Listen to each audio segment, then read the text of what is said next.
ಸವಿತಮ್ಮ, ಸವಿತಮ್ಮ, ಅಮ್ಮಣೆ ಬಾರಮಣೆ ಇಲ್ಲಿ ಬಾರಮಣೆ. ಅಪ್ಪನು ಯಾತ ಕೇಳ್ಬೇಕು? ಏನ್ ಪುಟ್ಟಂಗಜ್ಜಿ, ಯಾಕೆ ಹಿಂಗೆ ಗಟ್ಕೊಂಡು ಓಡ್ ಬರ್ತಿದ್ಯಾ? ಏನ್ ಅಂತದ ಅರ್ಜೆಂಟು ನಿನಗೆ? ಏ ಅಮ್ಮಣ್ಣಿ ಸವಿತಮ್ಮ, ತಿಂಗಳ ಸರ್ಕಾರದವ್ರು ಹಾಕಾರಲ್ಲ ಗೃಹಲಕ್ಷ್ಮಿ ದುಡ್ಡು, ಅದು ಬೀಳಲ್ವಂತೆ. ನಿಜವೇನೆ? ಇನ್ಮೇಲೆ ತಿಂಗಳ ಬರಲ್ಲ ಅಂತನ ಮಾತಾಡ್ತಿದ್ರು ಕಣೆ ಅಮ್ಮಣ್ಣಿ. ನಿಜವೇನೆ? ಇನ್ ದುಡ್ಡು ಹಾಕಲ್ವ ಸರ್ಕಾರದವ್ರು 2,000 ರೂಪಾಯಿ? ಇಲ್ಲ ಇದೇನ್ ಪುಟ್ಟಂಗಜ್ಜಿ, ಇದಕ್ಕಿದ್ದಂಗೆ ನೀನ್ ಹಿಂಗೊಂದು ಎದುರಿಸ್ತಿದ್ಯಾ? ಹಂಗಾರೆ 2,000 ರೂಪಾಯಿ ಬೀಳಲ್ವಂತೆ ಇನ್ಮೇಲೆ ಗೃಹಲಕ್ಷ್ಮಿ ದುಡ್ಡು? ಅಯ್ಯೋ ರಾಮ, ನಾನು ಹೆಂಗ ಖರ್ಚು ವೆಚ್ಚ ಪುಟ್ಟಂಗಜ್ಜಿ ಅದು? ಯಾರು ಪುಟ್ಟಂಗಜ್ಜಿ ಹೇಳಿದ್ ನಿನ್ಗೆ? ಇಲ್ಲ ಯಾರನ್ನಾಗ್ಲಿ ಬಿಡಮಣಿ, ಅದನ್ನ ಕಟ್ಕೊಂಡು ನಿನ್ಗೇನಾಗಬೇಕಾಗೈತಿ? ದುಡ್ಡು ಬೀಳಲ್ಲ ಅಂತ ನನಗಿಲ್ಲಿ ಔದೈರ್ಯದಂಗ ಹಾಕೈತಿ. ಹೆಂಗನ ಪಾತ್ರಿಗೆ ದುಡ್ಡು ಕಣಮಣಿ ಅದು. 2,000 ರೂಪಾಯಿ. ನನಗೆ BP ಶುಗರ್ ಐತಲ್ವೇ, ಆ ಮಾತ್ರೆ ತಂದು ನುಂಗ್ತಿದ್ದೆ. ಇನ್ನೊಂದು ಸಣ್ಣ ಪುಟ್ಟವು ಚಾತನನ ಖರ್ಚು. ಈಗ ಮನೆಗೆ ಖಾರ ಸಾಂಬಾರಕ್ಕೆ ದುಡ್ಡಿಲ್ಲ, ಬೆಲ್ಲ ಪುಡಿಗೆ ದುಡ್ಡಿಲ್ಲ ಅಂತಂದ್ರು ಹೆಂಗಾದೆ 2,000 ರೂಪಾಯಿ ನಾವು ಎತ್ತಿಕೊಂಡಿರ್ತಿದ್ವಿ. ನಮ್ಮಮ್ಮ ನನ್ನ ಅಕೌಂಟ್ನಾಗ ಇರೋದು ದುಡ್ಡು ಹೋಗಿ ಬಿಡಿಸ್ಕೊಂಬಂದು ನಮ್ಮ ಅಮ್ಮಣ್ಣಿ ಹೆಂಗ ಜೀವನ ತಿಳ್ಕೊಂಡು ಹೋಗಿದ್ವಿ. ಈಗ ಇದಕ್ಕಿದ್ದಂಗೆ 2,000 ರೂಪಾಯಿ ನಿಲ್ಸಿವ್ರೆ ಅಂತಂದ್ರೆ ಹೇಳಮ್ಮ ಕೈ ಕಾಲಾಡ್ದಂಗ ಆತ್ ನನಗೆ. ಸುಮ್ಕಿರ್ ಪುಟ್ಟಂಗಜ್ಜಿ, ನಿನಗೆ ಯಾರು ಸುಳ್ಳ ಪಳ್ಳ ಹೇಳವ್ರಿ? ಸರ್ಕಾರದವ್ರು ಯಾಕಂಗ್ ನಿಲ್ಲಿಸ್ತಾರ ದುಡ್ಡ? ಜನ ಸುಮ್ಮನ್ ಬಿಡ್ತಾರೆ. ಇದಕ್ಕಿದ್ದಂಗೆ 2,000 ರೂಪಾಯಿ ಕೂಡ ದುಡ್ಡು ನಿಲ್ಲಿಸ್ಬಿಡ್ತಾರೆ ಅಂದ್ರೆ ಸುಮ್ಕಿರ್ ನೀನ್ ಸುಳ್ಳು ಹೇಳ್ತಿದ್ಯಾ? ಯಾಲ ಶಾನ್ ಬಿತ್ರಿ. ಹಂಗಾರ ನಾನ್ ನಿಂತ ಸುಳ್ಳು ಹೇಳ್ಬಿಟ್ರೆ ನನಗೆ ಐಶ್ವರ್ಯ ಬಂದ್ಬಿಡ್ತೈತೆ ಕಣೆ ಅಮ್ಮಣ್ಣಿ. ಹೋಗಿ ನಾನು ನಿಂತಾಗ ಹೇಳ್ತಾ ಇದ್ದೀನಲ್ಲ ಸಿನಾಲಿ ತಾಗಿ, ಹೋಗಿ ಅಮ್ಮಣ್ಣಿ ಸುಮ್ನತ್ತ. ಇಲ್ಲ ಕಣೆ, ಹಂಗ್ ಮಾತಾಡ್ತಿದ್ರಿ ಯಾರ ಊರಾಗೆ. ಗೃಹಲಕ್ಷ್ಮಿನೂ ಗೃಹ ಜ್ಯೋತಿದೂನು ಅದೇನೋ ನಿಲ್ಲಿಸ್ತೀವಿ ಅಂತಾರೆ ಅಂತ ಮಾತಾಡ್ತಿದ್ರು. ನಾನು ಅದಕ್ಕೆ ಬಂದು ನಿಂತ ಹೇಳಿನಮ್ಮ. ನಾನು ಹೋಗಿ ಬೇರೆ ತಗನ ಕೇಳ್ತಿದ್ದೆ, ಹಾಳಾದ ಮುಂಡಿ ಬಂದು ನಿಂತ ಕೇಳಿನಲ್ಲ. ನನ್ನೇ ಸುಳ್ಳು ಅಂತ ಹೇಳ್ತಾವಲ್ಲ ಲೆಕ್ಕ ಹಾಕ್ ನೀನು. ಬಿಡು, ಅದ್ಯಾಕಂಗ್ ಬೈತೀಯ ಸಿನಾಲಿ ಪನಾಲಿ ಅನ್ಕೊಂಡು. ನಾನು ನಕ್ಸಾರ್ಕೆ ಪುಟ್ಟಂಗಜ್ಜಿನ ರೇಗ್ಸನ ಅಂತ ಗನ್ನಮ್ಮ. ಪುಟ್ಟಂಗಜ್ಜಿ, ಈಗ ಒಂದ್ ಕೆಲಸ ಮಾಡೋಣ. ನನಗೂ ಗೊತ್ತಿಲ್ಲ ನಿನಗೂ ಗೊತ್ತಿಲ್ಲ ಇದ್ರ ಬಗ್ಗೆನ. ಊರಾಗ ಯಾರ ತಗೋಣ ತಿಳಿದವ್ರ ತಗೆ ಕೇಳೋದ್ ನಡಿ. ಒಂದ್ ಕೆಲಸ ಮಾಡೋಣ, ನಿಮ್ ಸೀನಪ್ಪನ ತಗೆ ಕೇಳೋಣ. ಯಾಕಂದ್ರೆ ಸೀನಣ್ಣಯ್ಯ ಇಂಥವೆಲ್ಲ ಚೆನ್ನಾಗಿ ತಿಳ್ಕೊಂಡಿರ್ತೈತಿ. ನಡಿ ಹೋಗೋಣ. ಸೀನಪ್ಪ ಮಂತಗಿತ್ತಾರಜ್ಜಿ? ಸೀನಪ್ಪ ಮಂತಗಿದ್ದ ಕಣೆ ಅಮ್ಮಣ್ಣಿ ಈಟ ತಿಂತಕನ. ಈಗ ಕಾಫಿ ಕುಡ್ದು ಹೋದ್ನಮ್ಮ, ಎತ್ತೋಗ್ಯವನ. ಬಾಬಾ ಲಂದೀಸ್ನ ಅಂಗಡಿ ತಗಿರ್ತಾರೆ ಇನ್ನೇನು, ಅವ್ರಿಗೂ ಮಾಡಕ್ ಕೆಲ್ಸ ಇಲ್ಲ ನೋಡು. ಅದಕ್ಕೆ ಲಂದೀಸ್ನ ಅಂಗಡಿ ತಗ ಕುಂತಿರ್ತಾರೆ. ಗೌಡ್ರು ಅವರೆಲ್ಲ ಇರ್ತಾರೆ, ಬಾ ಕೇಳೋಣಲ್ಲಿ ಹೋಗಿ. ಬೋರಾಜ, ಏನ್ ಗೊತ್ತೇನಾಜ ಹೊಸ ವಿಚಾರ? ಇನ್ಮೇಲೆ ನೀನು ನಿನ್ನ ಹೆಂಡತಿಗೆ ತಿಂಗಳ 30,000 ರೂಪಾಯಿ ಸಂಬಳ ಕೊಡ್ಬೇಕಂತಿ ಸುಪ್ರೀಂ ಕೋರ್ಟ್ ಆದೇಶ ಮಾಡೈತಿ, ಗೊತ್ತಾ ನಿನಗೆ? ಇನ್ಮೇಲೆ ನೀನು 30,000 ರೂಪಾಯಿ ಕೊಡ್ಬೇಕು ನಿನ್ನ ಹೆಂಡತಿಗೆ. ಲೇ ಸೀನಾ, ಉಂದ್ರ ಒಟ್ಟು ತಿಕ್ಕ ಮುಚ್ಕೊಂಡು ಹೋದ್ರಾಕೆ ನಿಂತ್ಕೊಳ್ಳ. ಅಯ್ಯ ನಿನ್ನ, ನನಗೆ ಕಟ್ಟಾಕ್ ಹೊಡೆದ್ರೆ 8 ಜೋಬ್ನಾಗಿಲ್ಲ. ನನ್ನ ಹೆಂಡತಿಗೆಲ್ಲ 30,000 ರೂಪಾಯಿ ಕೊಡ್ಲಿ. ಯಾಕಲ್ಲ ಕೊಡ್ಬೇಕು ಅವಳಿಗೆ ದುಡ್ಡ? ಮನೆಗೆ ಹೆಂಗುಸ್ರಿಗೆ ಅಂತದ್ ಏನಲ್ಲ ದುಡ್ಡು ಕೊಡೋ ಅಂತದ್ದು. ನೀನು ತೆಗೇಲಿ, ಅವ್ರು ಅಡಿಗೆ ಮಾಡಿಕ್ತಾರೆ, ಮುಸ್ರೆ ಬೆಳಗ್ತಾರೆ, ಮನೆ ಉಂಡು ಮನಿ ಕೆಮ್ತಾರೆ ಶಿಸ್ತಾಗಿ. ಅವ್ರಿಗೆ ದುಡ್ಡು ಯಾಕಲ್ಲ ಕೊಡ್ಬೇಕು? ನಾವು ಹೊರಗೆ ಹೋಗಿ ದುಡಿತೀವಿ, ಕಷ್ಟಪಟ್ಟು ದುಡ್ಕೊಂಬರ್ತೀವಿ. ಅವ್ರಿಗೆ ದುಡ್ಡು ಯಾಕೆ ಕೊಡ್ಬೇಕು ಅಂತ ನಾನು. ಬೋರಯ್ಯ, ಈಗ ನಿನ್ನಂತರ್ನು ನೋಡಿನೇ ಸುಪ್ರೀಂ ಕೋರ್ಟ್ ಆದೇಶ ಮಾಡಿರೋದು. ಅಲ್ಕಣಜ, ಹೆಂಗುಸ್ರು ಬರೇನ ಮಂತಕ್ ಬಿದ್ದಿರ್ತಾರೆ, ಉಂಡು ಮನಿ ಕೆಮ್ತಾರೆ ಅಂಚಲ್ಲ. ಅವ್ರಿಗೆ ಇಷ್ಟು ಅಷ್ಟು ಇರ್ತೈತೇನಜ ಕೆಲಸ. ಅಜೋ, ನೀನು ಅಲ್ಲಿ ಯಾರ್ದನ ಬೇರೆ ಹೊಲ್ದಕ್ಕೆ ಕೂಲಿ ಮಾಡಿದ್ರೆ ದುಡ್ಡು ಕೊಡ್ತಾರೆ, ಕೂಲಿ ಅಂಸನ. ಯಾರ್ದನ ಫ್ಯಾಕ್ಟ್ರಿಗೆ ಹೋಗಿ ಕೆಲಸ ಮಾಡಿದ್ರೆ ಸಂಬಳ ಕೊಡ್ತಾರೆ. ಗಂಡಸರು ಕಂಪ್ನಿಗೆ ಹೋಗಿ ಕೆಲಸ ಮಾಡಿದ್ರೆ ಸ್ಯಾಲ್ರಿ ಕೊಡ್ತಾರೆ ಅಲ್ವಾ? ಹಂಗೆ ಮನೆಗೆ ಎದ್ದು ರಗ್ಗು ಮಡಿಸಾಕಿ, ಕಸ ಗುಡಿಸಿ, ಕಾಫಿ ಕಾಸ್ಕೊಂಡ್ ಕೊಟ್ಟು, ಅಡಿಗೆ ಮಾಡಿಕ್ಕಿ, ಕೂಲಿ ಹೋಗ ನೀನು ಮುಂಬೈಕಿ, ಏನಾನ ಫ್ಯಾಕ್ಟ್ರಿಗೂ ಕಂಪ್ನಿಗೂ ಕೆಲ್ಸಕ್ಕೆ ಹೋಗ ಗಂಡಸ್ರಿಗೆ ಅಡಿಗೆ ಮಾಡಿಕ್ಕಿ, ಬಾಕ್ಸಿಗೆ ಹಾಕಿ ಅವ್ರನ್ನೂ ಕಳಿಸಿ, ಮನೆಗಿರೋ ಮಕ್ಕಳು ತಿಕ್ಕ ತೊಳ್ಕೊಂಡು ಅವ್ರಿಗೆ ಸ್ನಾನ ಮಾಡಿಸಿ ಬಟ್ಟೆ ಇಕ್ಕಿ. ಏನೋ ಬರಜ ಹೇಳ್ತೀನಿ ಕೇಳಿಲ್ಲಿ, ಇಷ್ಟೆಲ್ಲ ಮಾಡಿ ಬಟ್ಟೆ ಬರೆ ಒಗದಾಕಿ ಮನೆಗಿರೋ ಅತ್ತೆ ವಯಸ್ಸಾಗಿರೋ ಅತ್ತೆ ಮಾವನ್ನ ಚಂದ ನೋಡ್ಕೊಂಡು ಇಷ್ಟೆಲ್ಲ ಮಾಡ್ಕೊಂಡು ಮನೆ ಜವಾಬ್ದಾರಿ ತಂಡು ಸಂಸಾರ ನಿಭಾಯಿಸ್ತಾಳಲ್ಲ ಹೆಣ್ಣು, ಅವ್ರಿಗೆ ಹಂಗಾರೆ ಸಂಬಳ ಬೇಡದೇನಜ? ಅವರು ಪುಕ್ಸಟೆ ಮಾಡ್ಬೇಕೇನಜ ಕೆಲಸನ? ಅದಕ್ಕೆ ಇದನ್ನೆಲ್ಲ ಪರಿಗಣಿಸಿಬಿಟ್ಟು ಏನೇಳಿ ಸುಪ್ರೀಂ ಕೋರ್ಟು ಕನಿಷ್ಠ 30,000 ರೂಪಾಯಿ ಒಬ್ಬ ಗೃಹಿಣಿಗೆ ಕೊಡ್ಬೇಕು ಅಂಬತನ ನಿರ್ಧಾರ ಮಾಡ್ಯಾರ ಕಣಜು. ಏಯ್ ಸುಮ್ಮ ಕುಕುಸ್ಕೊಳ್ಳ ಕಂಡವ್ರತ್ತ. ನಿಮ್ಮಂತ ಗಂಡಸ್ರು ಹಿಂಗೊಂದೊಂದೊಂದೊಂದು ಹೆಂಗಸ್ರು ಬಂದು ತಲೆ ಮೇಲೆ ಕುಂತೇವ್ರಿ. ಅಲ್ವರ ಅವ್ರ ಕೆಲ್ಸನೇ ಅಷ್ಟು ಕಣಲ್ಲ. ಮನೆಗೆ ಬದುಕು ಮಾಡ್ಬೇಕಪ್ಪ ಹೆಂಗಸ್ರು. ಮತ್ತೆ ನಾನು ಹಂಗೆ ಸಿಗ್ತೈತೆ ಎಲ್ಲನ. ಬಟ್ಟೆ ಒಗಿಬೇಕು, ಮಕ್ಳನ್ನು ಸಾಕಬೇಕು, ಮನೆಗಿರೋ ವಯಸ್ಸಾದವ್ರು ನೋಡ್ಕೋಬೇಕಪ್ಪ. ಒಳ್ಳೆ ಚಂದ ಕೆಲ್ಸ ಕಳ ನೀನು. ಅವ್ರು ಬದುಕು ಬಾಳು ಮಾಡ್ಲಿಲ್ಲ ಅಂದ್ರೆ ಮತ್ತೆ ಯಾರೆಲ್ಲ ಮಾಡ್ತಾರೆ? ಬರೈಜ ನಾನು ಒಂದೇ ಒಂದು ಮಾತು ಹೇಳ್ತೀನಿ ಕೇಳು, ಅರ್ಥ ಮಾಡ್ಕ. ನೀನು ಎದ್ದಾಗಿಂದು ಬೈದಾಗ ತಕ್ಕ ದಿಕ್ಕು ಮುರ್ರಿಯ ಬದುಕು ಮಾಡ್ತ. ಯಾವ್ದೋ ಒಂದು ತೋಟಕ್ಕೆ ಮಣ್ಣೊಡಿಯಕ್ ಹೋಗ್ತೀಯ, ಇಲ್ಲ ಅಂತಂದ್ರೆ ಇನ್ಯಾರ್ದೋ ಕೂಲಿ ಹೋಗ್ತೀಯ ಅಂತಾನೆ ಇಟ್ಕ. ಅವ್ರೇನ್ ಮಾಡ್ತಾರೆ ಅಂದ್ರೆ, ಬರೋಜ ಇವತ್ತು ನಮ್ಮನೆ ಉಂಡು ಬಿಟ್ಟಿಜ, ನಿನ್ಗೆ ಕೂಲಿ ಬೇಡ ಹೋಗು ಅಂತಾರೆ. ಕೂಲಿ ಕೊಡಲ್ಲ ನಿನಗೆ. ನೀನ್ ಎಷ್ಟು ರೀತಿ ಐತೆ ಅಲ್ಲ, ನೀನ್ ಬದುಕೆ ಮಾಡಿರಿಚ ಅವ್ರ ಮೇಲೆ ಗೌರವನು ಇರ್ತೈತಿ. ಇವತ್ತು ಕೂಲಿ ಕೊಡಲ್ಲ ಹೋಗು ಅಂದು ಬಿಡ್ತಾರೆ. ನಿಂಗೆ ಎಷ್ಟು ಉರಿತೈತಿ ಅವಳು ತೆಗೆದಾಗೆ. ಹಂಗೆ ಅಲ್ವೇನಜ ಹೆಂಗಸ್ರಿಗೂ. ಅಲ್ಲ ಗಂಡ ಹೆಂಡತಿ ಮಕ್ಕಳು ಅತ್ತೆ ಸೊಸೆ ಎಂಬುದು ಅವ್ರಿಗೂ ಪ್ರೀತಿ ವಿಶ್ವಾಸ ಇರ್ತೈತಿ. ಆದ್ರೆ ಅವ್ರಿಗೂ ಮನೆ ಜವಾಬ್ದಾರಿ ಹೊತ್ಕೊಂಡಿರ್ತಾರೆ, ಗಂಡನ್ನ ಸಮಾಧಾನ ಮಾಡ್ತಿರ್ತಾರೆ, ಮಕ್ಕಳನ್ನು ನೋಡ್ಕೊಂತಿರ್ತಾರೆ. ಮನೆ ಜವಾಬ್ದಾರಿ ಹೊತ್ಕೊಂಡು ಮನೆ ಸ್ವಚ್ಛತೆ ಕಾಪಾಡ್ತಿರ್ತಾರೆ, ಅತ್ತೆ ಮಾವನ್ ನೋಡ್ಕೊಂತಿರ್ತಾರೆ. ಇವನ್ನೆಲ್ಲ ಪರಿಗಣಿಸಿ ಮನೆಯಲ್ಲಿರುವ ಗೃಹಿಣಿಯರಿಗೆ 30,000 ರೂಪಾಯಿ ಕೊಡ್ಬೇಕು ಅಂತ ಸುಪ್ರೀಂ ಕೋರ್ಟ್ ಹೇಳೈತಿ. ಮನೆ ಹೆಂಗೆ ಯಾವುದೋ ಒಂದು ವಿಚಾರಣೆ ನಡೆಸ್ತಿತ್ತಂತೆ ಸುಪ್ರೀಂ ಕೋರ್ಟು. ಯಾವ್ದು ಆಕ್ಸಿಡೆಂಟ್ ವಿಚಾರ ಇದು. ಆಕ್ಸಿಡೆಂಟ್ ಆಗ ಒಂದು ಹೆಂಡತಿ ತೀರ್ಕೊಂಡ್ಬಿಡ್ತಾಳೆ. ಆ ಅಮ್ಮನ ಗಂಡ ಹೋಗ್ಬಿಟ್ಟು ಕೋರ್ಟ್ಗೆ ಹೋಗ್ತಾನೆ. ಕೋರ್ಟ್ಗೆ ಹೋಗ್ಬಿಟ್ಟು ಹಿಂಗಾದ್ರೆ ಹಿಂಗೆ ಪರಿಹಾರ ಕೊಡ್ರಿ, ನನ್ನ ಹೆಂಡತಿ ಸದೋಗ್ಬಿಟ್ಟವಳೆ ಅಂತಾನೆ.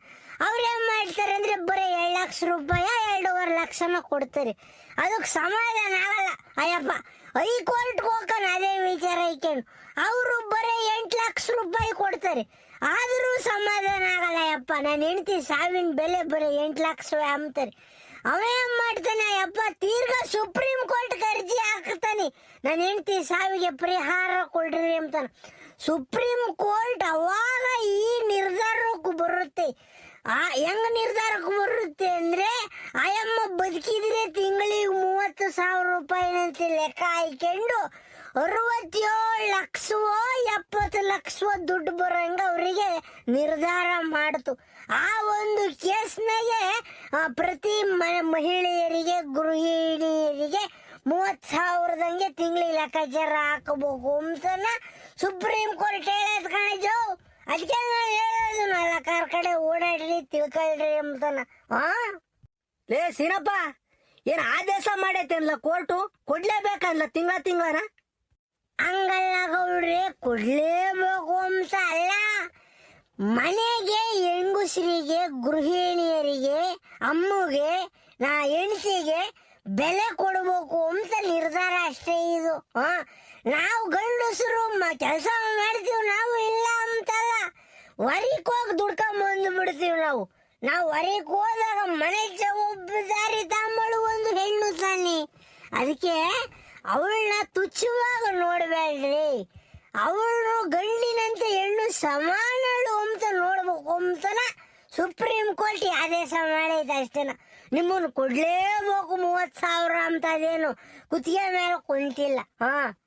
ಯಾತ ಕಣ, ಯಾರ್ಯಾರೋ ಏನೇನೋ ಆದೇಶ ಮಾಡ್ತಿರ್ತಾರೆ, ನಮಗ್ ಗೊತ್ತಾಗಲ್ಲ, ಗೊಲಿ ಆಗಲ್ಲ. ಏನಂದ್ರೆ ಹಳ್ಳಿ ಕಡೆಗೆ ಗಂಡ ಹೆಂಡತಿ ತೀರಾ ಏನು ಈ ತರ ದಿಗ್ರೇಡ್ ಆಗಿಲ್ಲ ಕಣಲಿ. ಗಂಡ ಎದ್ರಕಂಡು ಹೆಂಡತಿಗೆ ಎದ್ರಕಂಡು ಗಂಡ ಹೆಂಗ ಎತ್ತಿಂಗಾಡೋದಂಗ ಹೋಗೈತೆ. ಎಲ್ಲೋ ನಡೀತೈತೆ ಎಲ್ಲೋ ಮಾಡ್ತಾರೆ ಅಂತ ಹೇಳ್ಬಿಟ್ಟು ನಾವು ಮಾಡಕ್ಕಾಕೈತೆ. ಇಲ್ಲಪ್ಪ ನಮ್ಮ ಹೆಂಗುಸ್ರಿಗೆ ನಾನು ಗೌರವ ಬೆಲೆ ಕೊಟ್ಟೆ ಕೊಡ್ತೀನಿ. ಏನೋ ಒಂದೆರಡು ಸಿಟ್ಟಿನಾಗ ಮಾತು ಬೈಬೋದು, ಆದ್ರೆ ನಮ್ಮ ಅಜ್ಜಿ ತಾಯಿ ನಾನು ಚಂದಕ್ಕೆ ಇದ್ದೀನಿ.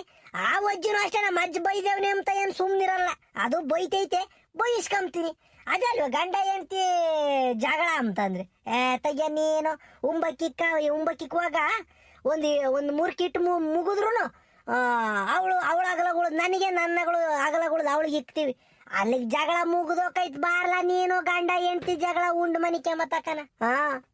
ಲೇ ಸೀನಾ, ಏನಲ್ಲ ಸವಿತಮ್ಮನೂ ಪುಟ್ರಂಗಜ್ಜಿ ನಿಮ್ಮಮ್ಮ ಏನು ಯಾಕ ಬಡ ಬಡ ಓಡ್ ಬರ್ತಾ ಇದ್ರ ಕಳ್ಳ ಈ ಕಡೆಗೆ ಅಂಗಡಿ ಮಂತಕ್ಕೆ ಯಾಕೋ?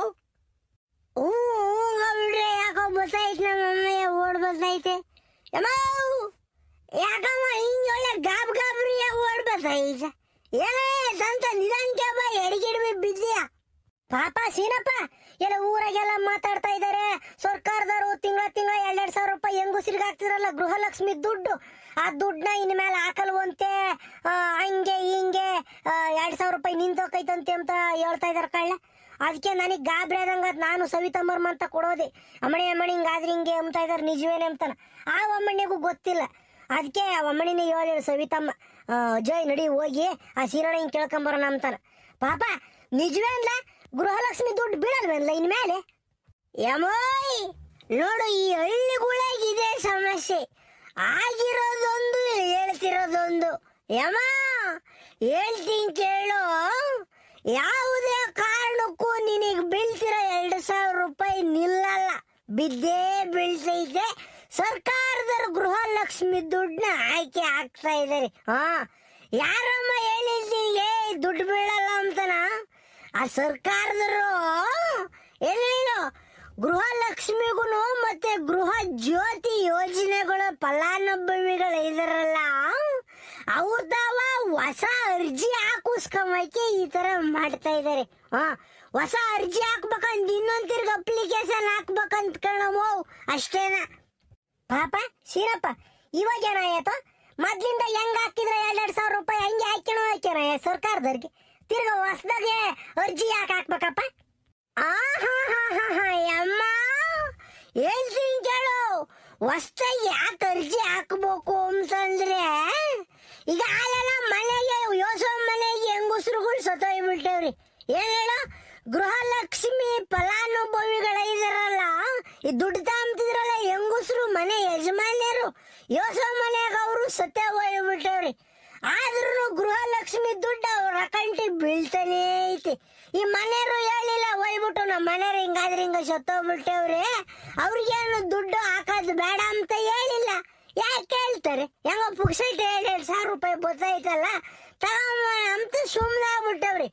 ಈಗ ಸತ್ತೋಗಿರೋನ್ನ ಪರಿಶೀಲನೆ ಮಾಡ್ತಾರೆ. ಈಗ ಎಲ್ಲಾರ ಮನ್ಮಂತಕ್ಕೂ ಅಧಿಕಾರಿಗಳು ಹೋಗ್ಬಿಟ್ಟು ಯಾರು ಸತ್ತೋಯವ್ರೆ ಯಾರು ಬದುಕಿಯವ್ರೆ ಅಂತನ ಪರಿಶೀಲನೆ ಮಾಡ್ತಾರೆ. ಇಂಥವ್ರನ್ನೆಲ್ಲನ ತಡೆಗಟ್ಟಬೇಕು. ಸರ್ಕಾರದ ದುಡ್ಡು ವೇಸ್ಟ್ ಆಗೋಕೈತೆ, ಅದನ್ನೆಲ್ಲ ಕಂಟ್ರೋಲ್ ಮಾಡಬೇಕು ಅಂತನ ಹೊಸ ಮುಖ್ಯಮಂತ್ರಿಗಳು ಮೊನ್ನೆ ಆದೇಶ ಹೊರಡಿಸವ್ರಿ. ಯಮ್ಮ ಅದೇ ಇನ್ನು ಒಟ್ಟು ನಮ್ಮ ಕರ್ನಾಟಕದಾಗೆ 1,69,00,000 ಮಹಿಳೆಯ ಫಲಾನುಭವಿಗಳಿದಾರಂತೆ ಈ ಗೃಹಲಕ್ಷ್ಮಿ ಯೋಜನೆಗೆ. 1,69,00,000 ಹೆಂಗುಸರ ಇದಾರೆ ಕಣಮ್ಮ, ದುಡ್ಡು ತಾಮರು. ಅಲ್ಲಿ ಯೋಚನೆ ಮಾಡು, ಅಲ್ಲಿಗೆ ಎಷ್ಟಾಗೈತೆ ದುಡ್ಡು, 2ರಷ್ಟು ದುಡ್ಡು ಬೇಕು. ಅದಕ್ಕೆ ಸರ್ಕಾರಕ್ಕೂ ಏಟ್ ಹಾಕೈತೆ, ಒತ್ತಡ ಹಾಕೈತೆ, ಹೊರೆ ಹಾಕೈತೆ ಅಂತನ ಹೊಸದಾಗಿ ಏನೇನೋ ಮಾಡ್ತಾ ಇದಾರೆ. ದುಡ್ಡ ನಿಲ್ಲಲ್ಲ, ಸುಮ್ಕಿರಮ್ಮ ನಿನಗೆ, ನೀನ್ ತಲೆ ಕೆಡಿಸ್ಕೋಬೇಡ, ನೀನ್ ಧೈರ್ಯ ಹೋಗಿರು. 2,000 ರೂಪಾಯಿ ಬಿದ್ದೇ ಬೀಳ್ತೈತಿ. ಯಪ್ಪ ಬಿಡಪ್ಪ ಆತ, ಇವಾಗ ಒಂದ್ರ ಒಟ್ಟು ಸಮಾಧಾನ ಆದಂಗ ಆತ ನನಗೆ. 2,000 ರೂಪಾಯಿ ನಿಂತೆ ಹೋಗೈತಿ ಅಂತಂದ್ರೆ ಹೆಂಗ ಬರೋದ್ ಕಣಪ್ಪ 2,000 ರೂಪಾಯಿ? ನಾವೇನ್ ಕೇಳಿರ್ಲಿಲ್ಲ, ಹೋಗಿ ಅವ್ರೆ ಹೆಂಗ 2,000 ರೂಪಾಯಿ ಹಾಕ್ತಿದ್ರು, ನಾವೇನ್ ಬ್ಯಾಡ ಅಂಬಕಾಕೈತೇನು? ಇಲ್ಲ, ಹೆಂಗ ಮನೆಗೆ ಬೆಲ್ಲ ಪುಡುಗು ಅಡಿಕೆಲೆ ಹೊಗೆ ಸೊಪ್ಪು ಹೆಂಗ ಆಗೋದು, ಮಾತ್ರೆ ಪಾತ್ರೆ ತರೋದ್ಕು ಹೆಂಗ ಬತ್ತೈತಲ್ಲ, ಅಷ್ಟೇ ಸಂತೋಷವಾಕತ್ ಬಿಡಪ್ಪ. ನನಗೆ ಭಯವಾದಂಗ ಐತ್ ಕಣ ಸೀನಪ್ಪ. ಸೀನಾ ಅಲ್ವಲ್ಲ, ಈ ಸರ್ಕಾರದವ್ರು ಏನಾನ ಹೊಸ್ದಾಗಿ ಏನಾನ ಪ್ಲಾನ್ ಮಾಡ್ತಾ ಇದಾರೆ ಅಂದ್ಲ, ಯಾಕೆಲ್ಲ ಹೊಸ್ದಾಗ ಅರ್ಜಿ ಹಾಕಿಸ್ತಾ ಇದಾರೆ ಇವಾಗ? ಗೌಡ್ರಿ, ಸರ್ಕಾರದವ್ರು ಏನ್ ಪ್ಲಾನ್ ಮಾಡ್ತಾ ಇದಾರೋ ಗೊತ್ತಿಲ್ಲ. ಒಟ್ನಾಗೆ ಹೊಸ್ದಾಗಿ ಅರ್ಜಿ ಹಾಕಬೇಕು. ಈ ಅರ್ಜಿ ಹಾಕಬೇಕಾದ್ರೆ ಈ ಗೃಹಲಕ್ಷ್ಮಿ ದುಡ್ಡು 700 ಜನ ಹೆಣ್ಮಕ್ಳಿಗೆ ಬೀಳ್ದಂಗ ಹಾಕೈತ್ ನೋಡ್ರಿ. ಈ ಅವರು ಇವರು ಮಾತಾಡ್ತಿದ್ರು. ಯಾವ್ದೋ ನಾನು ನ್ಯೂಸ್ ಚಾನಲ್ ನೋಡ್ತಾ ಇದ್ದೆ. ಅವ್ರು ಹೇಳ್ತಿದ್ರು ಈ ಹೊಸ್ದಾಗೇನು ತೆರಿಗೆ ಕಟ್ತಾರಲ್ಲ, ಹೊಸ್ದಾಗಲ್ಲ ಟ್ಯಾಕ್ಸ್ ಕಟ್ತಾರಲ್ಲ, ಟ್ಯಾಕ್ಸ್ ಕಟ್ಟರ್ಗೂ ಬರಲ್ವಂತೆ, ತಿರ್ಗಾ ಸತ್ತೋಗಿರೋರ್ಗೂ ಬರಲ್ವಂತೆ. ಆಧಾರ್ ಕಾರ್ಡ್ ಏನಾದ್ರು ಮಿಸ್ ಮ್ಯಾಚಿಂಗ್ ಇರ್ತೈತಲ್ಲ, ಅಂದ್ರೆ ಬ್ಯಾಂಕ್ನಾಗ ಒಂದ್ ಹೆಸರು ಇರ್ತೈತಿ, ಆಧಾರ್ ಕಾರ್ಡ್ನಾಗ ಇನ್ನೊಂದ್ ಹೆಸರು ಇರ್ತೈತಿ, ಅವ್ರಿಗೂ ಡಮಾರ್ ಒಂದೋಕೈತಿ. ಅದಕ್ಕೆ ನಾನ್ ಹೇಳೋದು ಹೆಂಗ್ ಗೊತ್ತಂಗ ಅವ್ರಿ, ಈಗ ಹೊಸ್ದಾಗಿ ಏನಾನ ಮಾಡ್ಲಿ ಸರ್ಕಾರದವ್ರು ಹವ್ಯಾಸ ಮಾಡ್ಕೊಂಬ್ಲಿ. ಈಗ ಮನೆಗೆ ಬತ್ತೈತಲ್ಲ 2,000 ರೂಪಾಯಿ ದುಡ್ಡು, ಆ ಹೆಂಗುಸ್ರೆಲ್ಲ ಮೊದ್ಲು ಆಧಾರ್ ಕಾರ್ಡ್ನ ಎಡಿಟ್ ಮಾಡಿಸ್ಕೋಬೇಕು. ಎಡಿಟ್ ಅಂದ್ರೆ ಅಪ್ಡೇಟು. ಆಧಾರ್ ಕಾರ್ಡ್ನ ಏನ್ ಹೆಸರು ಐತೋ ಬ್ಯಾಂಕ್ನಾಗೂ ಅದೇ ಹೆಸರು ಇರ್ಬೇಕು, ರೇಷನ್ ಕಾರ್ಡ್ನಾಗೂ ಅದೇ ಹೆಸರು ಇರ್ಬೇಕು. ಈ KYC ಮಾಡಿಸ್ಕೋಬೇಕು ಆಧಾರ್ ಕಾರ್ಡ್ ಬ್ಯಾಂಕಿಗೆ ಹೋಗ್ಬಿಟ್ಟು. ಅವಾಗ ಯಾರೇನು ಮಾಡಿದ್ರು ನಮ್ಮ ಅಕೌಂಟ್ಗಳು ಡಿಲೀಟ್ ಆಗಲ್ಲ. ಈ KYC ಆಗ್ಬಿಟ್ರೆ ಆಧಾರ್ ಕಾರ್ಡ್ ಯಾವ್ದು ಲಿಂಕ್ ಆಗಿರ್ತೈತೋ ಆ ಅಕೌಂಟ್ಗೆ 2,000 ರೂಪಾಯಿ ಬಂದು ಡಮಾರ್ ಅಂತ ಬೀಳ್ತೈತಿ. ಹೆಂಗಸ್ರೆಲ್ಲ ಹೇಳೋದಷ್ಟೇನ. ಇನ್ನೊಂದು ಗೌಡ್ರೆ, ಈ ಸಲ ಅರ್ಜಿ ಹಾಕ್ಬೇಕಲ್ಲ ಹೊಸ್ದಾಗೆ, ಅವಾಗ ಹೆಂಗಸ್ರೆ ಹೋಗ್ಬೇಕಂತಿ. ಹೆಂಗಸ್ರೆ ಹೋಗ್ಬಿಟ್ಟು ಹೆಬ್ಬೆಟ್ಟಿಕ್ಕಿ ತಂಬಿಕ್ಕಿ ನೇರವಾಗಿ ಅವ್ರೇನು ಅರ್ಜಿ ಹಾಕ ಬರ್ಬೇಕಂತ ಈ ತರ ವ್ಯವಸ್ಥೆ ಮಾಡ್ತಾ ಇದ್ರಂತೆ ಗೌಡ್ರಿ ಗೃಹಲಕ್ಷ್ಮಿಗೆ. ಲೇ ಸೀನಾ, ಈ ಸರ್ಕಾರದವರು ಮಾಡ್ಬೇಕಾರೆ ಮೊದ್ಲೇ ಇವೆಲ್ಲ ಮಾಡ್ಬೇಕಾಯ್ತು ಕಾಣ್ಲ. ಮೊದ್ಲು ಅವಾಗ ಎಲೆಕ್ಷನ್ ಗೆದ್ದು ಬಿಟ್ರಲ್ಲ, ಅವಾಗ ಏನೇನೋ ಒಂದು ಮಾಡಿರು. ಈಗ ಇನ್ನೊಂದು ತಿರ್ಗಿ ಅರ್ಜಿ ಹಾಕಿಸ್ಕೊಂತ. ಅವಾಗಲೇ ಈ ಅರ್ಜಿ ಹಾಕ್ಬೇಕಾರೆ ನ್ಯೂಸು ಹೊಸ ಜನ ಬರ್ತಾರೆ ಅಂದ್ಲ, ಕ್ಯೂ ನಿಂತ್ಕೋಬೇಕಾಯ್ತು ಕಳ್ಳ. ಹನುಮಂತನ್ ಬಾಲ ನಿಂತಂಗ ಅವಾಗ ಅರ್ಜಿ ಹಾಕಕ್ಕೆ. ತಿರ್ಗಾ ಹೋಗಿ ಇವಾಗ ಅರ್ಜಿ ಹಾಕೋದು, ಹೆಂಗಸರು ಮಕ್ಳು ಎಳ್ಕೊಂಡು ಹೋಗಿ ಆಗೋದು ಬದುಕು ಕಳ್ಳ. ಇವಾಗ ಇನ್ನೊಸ್ ಜನ ಹೋಗದಂಗ ಹಾಕೋರು, ಪಾಪ ಅವ್ರ ಅಕೌಂಟಿಗೆ ದುಡ್ಡು ಹೋಗದಂಗ ಹಾಕೈತಿ ಅಲ್ವೇ ಗೌಡ್ರೆ. ಇನ್ನೊಂದ್ ಹೆಂಗ್ ಗೊತ್ತಾ, ನೆನೆ ದಿನ ಪಬ್ಲಿಕ್ ಟಿವಿ ರಂಗಣ್ಣ ಮಾತಾಡ್ತಿತ್ತು. ಈಗ ಬ್ಯಾರೆ ರಾಜ್ಯದವ್ರ ಅಕೌಂಟ್ ಇದಾವಲ್ಲ, ಬ್ಯಾಂಕುಗಳ ಇದಾವಲ್ಲ, ಅವ್ರ ಅಕೌಂಟ್ಗೆಲ್ಲ ದುಡ್ಡು ಹೋಗ್ಬಿಟ್ಟೈತಂತಿ. ಒಟ್ನಾಗ ಅದೆಷ್ಟು 78 ಕೋಟಿ ದುಡ್ಡು ಲಾಸ್ ಆಗೈತಂತಿ. ಅಂದ್ರೆ ನಕಲಿ ಫಲಾನುಭವಿಗಳಿಗೆ ಹೋಗ್ಬಿಟ್ಟೈತಂತಿ. 79,000 ಕೋಟಿ ವಾರ್ಷಿಕವಾಗಿ ಹೋಗ್ತಿರೋದು ಒಂದು ವರ್ಷಕ್ಕೆ. ಅಂದ್ರೆ ಇಲ್ಲಿವರೆಗೂ ಅಥವಾ ಒಂದು ವರ್ಷಕ್ಕೂ ಗೊತ್ತಿಲ್ಲ.